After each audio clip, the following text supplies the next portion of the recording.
of crystal field theory. This theory involves an electrostatic approach to the bonding in complexes. It was first applied to ionic type crystalline substances, therefore it is very often called the crystal field theory. So this theory considers the metal ion as being placed in an electrostatic field created by surrounding molecules or ions. This electric field changes the energies of the d electron in the case of transition metal ions.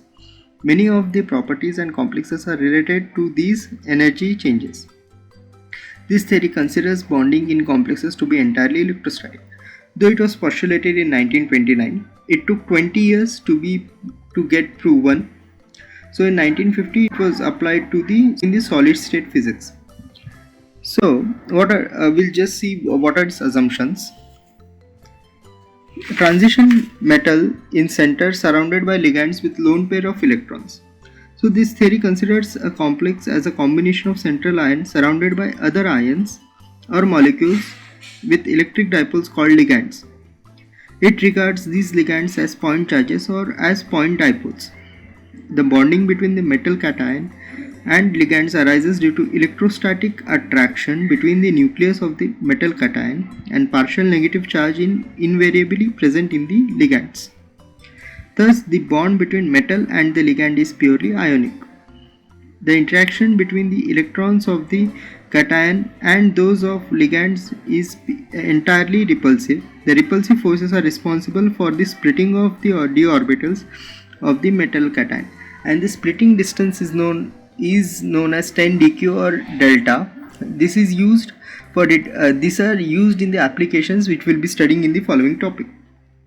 In its simplest form, the crystal field theory does not consider the overlapping between the metal orbitals and ligand orbitals. The d orbitals which are degenerate, means in the same energy level, in a free metal ion have their degeneracy destroyed by the approach of ligands during the formation of a complex. So these are the basic shape of the d orbitals. So when you see d orbitals, the three orbitals, namely dxy, dxz and dyz, resemble one another in producing regions of electron density in between three Cartesian axes. The other two orbitals, namely dx square, y square and dz square, differ from three orbitals and also between them. As you can see in the structure as shown, the dx square y square orbital has the regions of electron density along the x and y axis.